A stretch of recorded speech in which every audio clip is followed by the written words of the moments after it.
لیکن یہاں پر آگے آنے والے سیاق سے ہمیں یہ پتہ لگ رہا ہے، لیکن حضور علیہ السلام کا ایک طریقہ کار یہ تھا کہ جب کوئی ضرورت مند آتا تھا نا تو سرکار اسے عطا فرماتے تھے، اور نہ بلکہ خود عطا فرماتے، اوروں سے بھی کہتے یار تمہارے پاس مال ہے، یہ غریب بندہ ہے، اس کی مدد کر دو۔ حضور کا تو یہ طریقہ کار تھا۔ لیکن یہ لوگ جب آئے، اب دیکھیں انہوں نے ایک مرتبہ مانگا، سألوا رسول اللہ، انہوں نے حضور سے سوال کیا، فآباہم، حضور نے ان کو عطا فرما دیا۔ ثم سألوا، پھر مانگا انہوں نے، اسی وقت پھر مانگا۔ اب ضرورت جائے گی کہ ایک دفعہ کا دیے ہوئے میں ہو سکتی تھی پوری، مگر انہوں نے دوبارہ سوال کیا، ثم سألوا، دوبارہ مانگا، فآباہم، سرکار نے دوبارہ نواز دیا، دوبارہ نواز دیا۔ لیکن اب چونکہ حضور تو جانتے تھے نا کہ ان کا مانگنا بلا ضرورت ہے،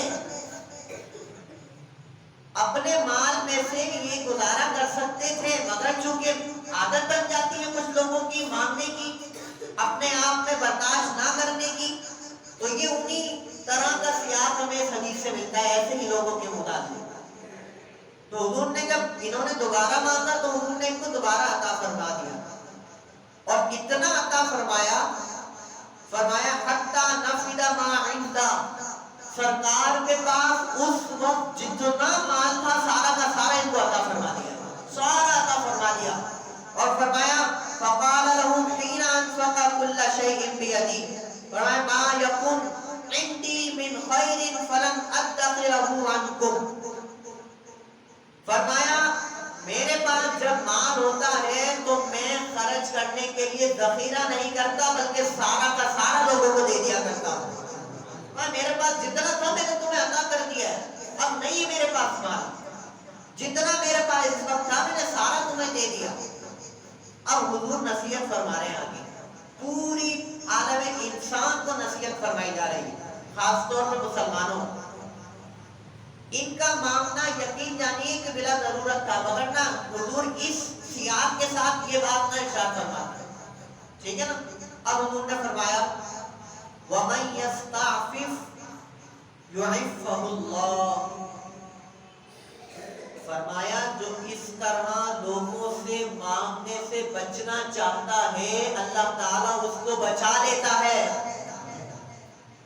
یعنی اگر آپ بچیں گے نا کہ یار میں کسی کے آگے ہاتھ نہ پھیلاؤں، میرے پاس جتنا ہے میں اس میں گزارا کر لوں، میں کسی سے سوال نہ کروں، اپنے آپ میں صبر کر لوں، کچھ بندہ کچھ گنجائش نکال لیتا ہے، کچھ چیزیں برداشت کر لیتا ہے، سارے بہت طریقے ہوتے ہیں نا۔ اپنی جیب جب مہینے کا آخری چل رہا ہوتا ہے تو کیا کرتے ہیں، بڑا بھائی خرچوں کو سمیٹ لیا جاتا ہے، بالکل سمیٹ لیا جاتا ہے، تو یہ والی کیفیت بھی تو بن سکتی ہے نا۔ حضور نے فرمایا وَمَن يَسْتَعْفِفْ، جو بچنا چاہتا ہے نا، جو بچنا چاہتا ہے، يُعِفَّهُ اللَّهُ، اللہ تعالیٰ اسے اس سے بچا لیتا ہے۔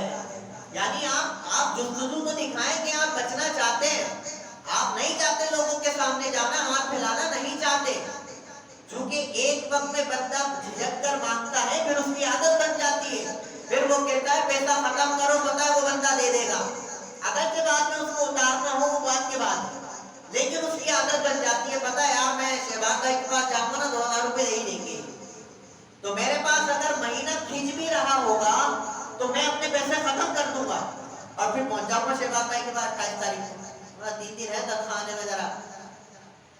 لیکن حضور نے فرمایا وَمَن يَسْتَعْفِفْ يُعِفَّهُ اللَّهُ، جو بچنا چاہتا ہے اللہ اسے، بولے دور سے، بچا لیتا ہے۔ تو بچنا چاہیں، کیونکہ حضور نے شرط لگائی ہے، جو بچنا چاہتا ہے اللہ اسے بچاتا ہے۔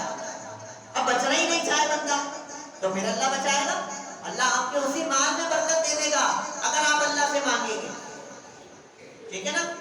دوسری بات حضور نے ارشاد فرمایا وَمَن يَسْتَغْنِ يُغْنِهِ اللَّهُ، فرمایا جو بندہ لوگوں کے مالوں سے بے نیازی حاصل کرنا چاہتا ہے، لوگوں کے مالوں سے چھٹکارا حاصل کرنا چاہتا ہے، یغنیہ اللہ، جو غنی ہونا چاہتا ہے اللہ اسے غنی فرما دیتا ہے۔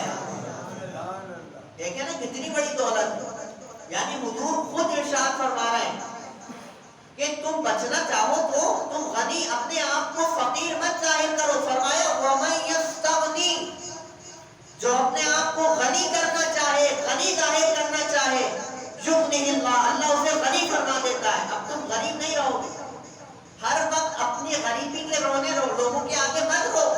ہر بندہ پریشان ہے، ہر بندہ پریشان، لیکن اس کے سامنے بھی روئیں گے. کوئی پوچھے گا ہاں بھائی کیسے حالات چل رہے ہیں، بس جی گزر نہیں گئی. یا نہیں کیسے گزر رہی، آپ اللہ کا شکر ادا کریں نا. وَمَن يَسْتَغْنِ، جو غنی ہونا چاہے گا اللہ اسے غنی فرما دے گا. یعنی اگر کوئی لوگوں کے سامنے اپنے آپ کو فقیر نہ بنائے، بلکہ وہ کہے کہ میرے پاس ہے یار، میرے پاس ہے، میرے پاس اللہ کا دیا بہت ہے، میرا گزارا بڑے اچھے سے چل رہا ہے. يُغْنِهِ اللَّهُ، اللہ اس کو لوگوں کی نظروں میں غنی بنا دے گا، اور پھر اللہ اسے دل کا غنی بنا دے گا. غنی صرف مال سے نہیں بنتا ہے بھائی، غنا تو دل کی کیفیت کا بھی ایک نام ہے. اور وہ کس طرح؟ اس حدیث کی شرح میں محدثین نے لکھا وہ اس طرح کہ ایک کیفیت یہ ہوتی ہے کہ بندہ، کچھ لوگ ایسے ہوتے ہیں محبت کرنے والے جو سامنے سے آ کر آفر کرتے ہیں، حضرت کسی چیز کی ضرورت ہو تو ضرور بتائیے. ایسا ہوتا ہے نا، آپ جانتے ہوں گے محبت کرنے والے، ہمارے ہم جیسے لوگوں کے ساتھ تو زیادہ ہوتا ہے.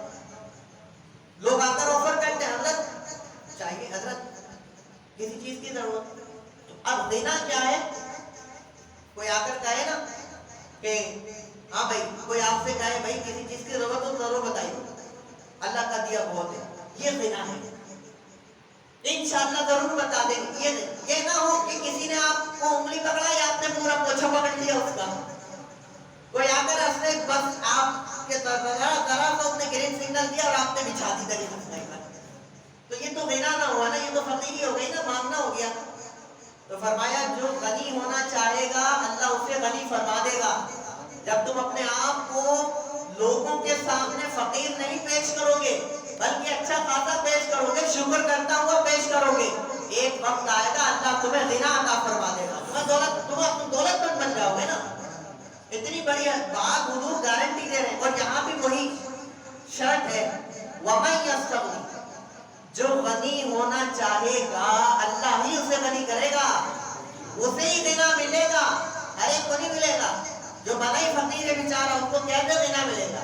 وہ نکلنا ہی نہیں چاہ رہا اپنی اس کیفیت سے باہر نا.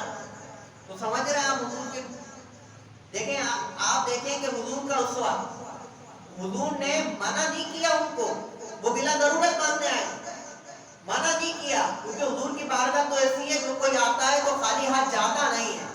حضور نے دین کو دیا مگر نصیحت بھی فرما دی. دیکھو مسلمانوں، میرے امتیوں، یہ عادت اچھی عادت نہیں ہے، ٹھیک ہے نا. ہمارے پیشہ ور جو بیکاری ہے نا، وہ سب اسی کیٹیگری میں آتے ہیں. ان کو تو دینا بھی گناہ ہے، کاروبار کر رہے ہیں، ہم سے زیادہ کما رہے ہیں. ہاں، ایک کمپنی میں کام کرنے والے نوجوان سے زیادہ کما رہے ہیں یہ بھکاری، آپ کو نہیں اندازہ. اور ان کا پیٹ کون بھر رہا ہے؟ ہم ہی بھر رہے ہیں. ہم بڑے وہ بنے ہوئے نا عاطف تائی، ٹھیک ہے نا. آپ کو اگر مدد کرنی ہے تو میں نے پہلے بھی ایک مرتبہ یہ بات سمجھائی، ان روڈوں پر گھومنے والوں سے بہتر ہے آپ اپنے رشتہ داروں میں دیکھو، اپنے بھائیوں کو دیکھو، اپنی بہنوں کو دیکھو، اپنے گھر میں دیکھو، چچا ماموں خالہ ان لوگوں کو دیکھو نا. اگر ان کے ہاں کوئی غریب ہے تو آپ ان کی مدد کریں، نہ کہ آپ سارے زمانے میں آپ جو ہے وہ لنگر بانٹتے پھرے، گھر میں بھائی جو ہے نا وہ فاقے کاٹ رہا ہو. تو فرمایا وَمَن يَسْتَغْنِ يُغْنِهِ اللَّهُ، جو اپنے آپ کو غنی کرنا چاہے گا اللہ اسے کیا کر دے گا؟ غنی کر دے گا. اور آخری بات، کیونکہ باب الصبر چل رہا ہے، اب کوئی یہ کہے کہ بھئی صبر آئے کیسے؟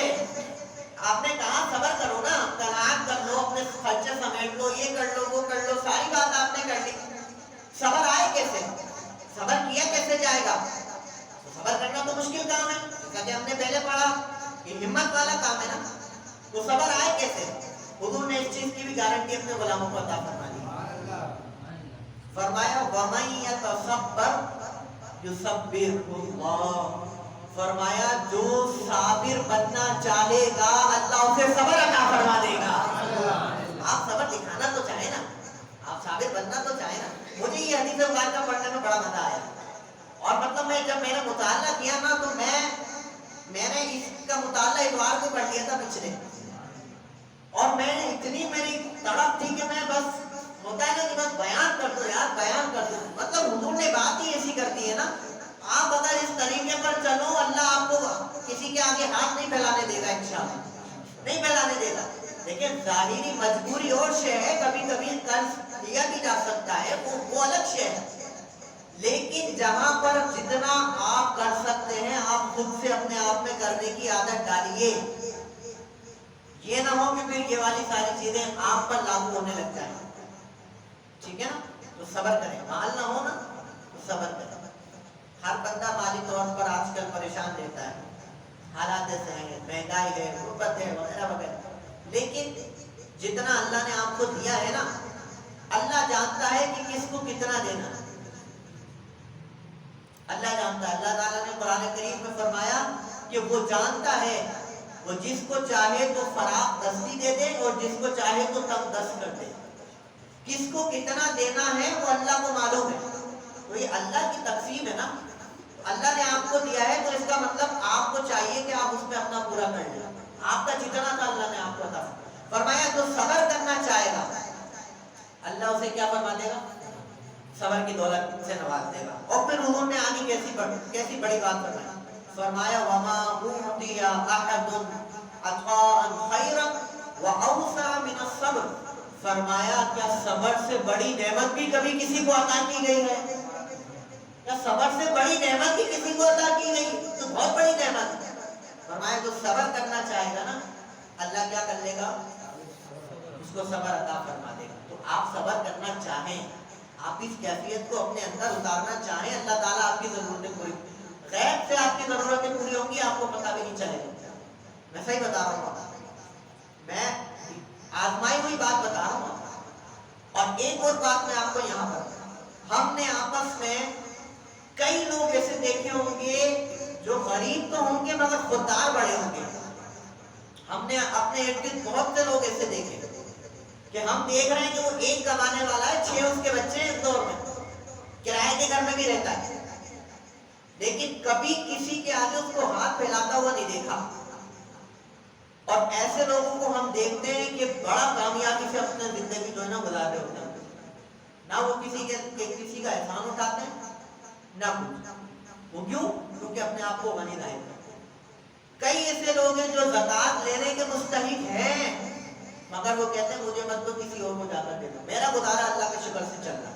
تو گزارا کرنے والی بھی تو کرنی چاہیے نا. ہر جگہ فراخ دستی تھوڑی چلتی ہے، کہیں کہیں گزارا بھی کرنا پڑتا ہے.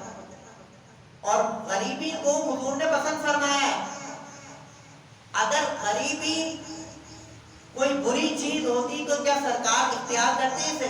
یہ تو اچھی چیز ہے. حضور نے فرمایا یا اللہ تو نے مجھے مسکین پیدا کیا ہے، مسکینوں میں ہی رکھا، میرا حشر بھی مسکینوں کے ہی ساتھ کرنا ہے، غریبوں کے ساتھ کرنا ہے.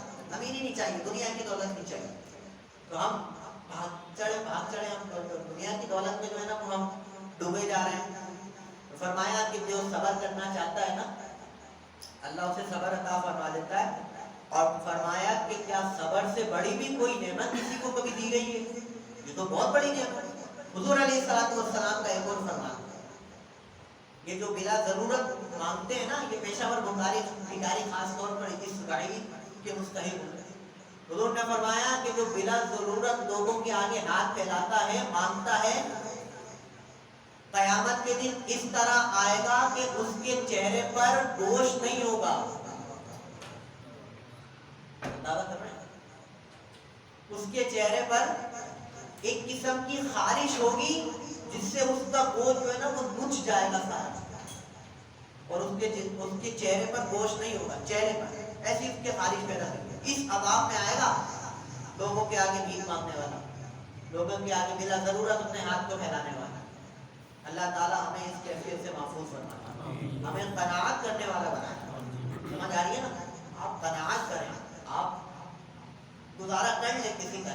بہت مجبوری آ گئی تو بنتا ہے، لیکن جہاں آپ کا گزارا ہو سکتا ہے وہاں آپ حد الامکان کوشش کریں کہ کسی کے پاس آپ کو جانا نہ پڑے. آپ کا کبھی کسی کے پاس جانے کا دل کرے نا، آپ اللہ کے پاس آ جائیں. آپ کا کسی کے پاس تنگی ہو گئی نا، تو جس نے تنگی دی ہے فراغ دستی بھی وہی دے گا. تو کبھی آپ پریشان ہو جائیں، آپ اللہ کی بات کریں، اللہ میں نہیں چاہتا، میری سفید پوشی کی لات رکھ لے، میں نہیں چاہتا کہ میں تیرے آگے کسی اور کے آگے ہاتھ پھیلاؤں، تیرے سوا کسی اور کے آگے میرا ہاتھ پھیلنا نہیں چاہتا، تو لات رکھ اور مجھے صبر عطا فرما. یہ صبر کی دعا کر لیں آپ، مجھے صبر عطا فرما دے. آپ کو صبر آ جائے گا، اور جب صبر آ جائے گا تو انشاءاللہ پھر آپ یہ والی کیفیت سے محفوظ ہو جائیں گے. اللہ تعالیٰ ہمیں صبر کرنے کی توفیق عطا فرمائے اور حضور کے فرامین پر عمل پیرا ہونے کی توفیق عطا فرمائے. اگلا درس انشاءاللہ ہمارا رمضان میں آئے گا، اور رمضان میں جتنے ہمارے دروس ہوں گے وہ بعد نماز اثر، یعنی اثر کے بعد میں نے یہ سوچا ہے، ویڈیو بند کر دیں، اثر کے بعد جو ہے ہم یہ کریں گے کہ ہم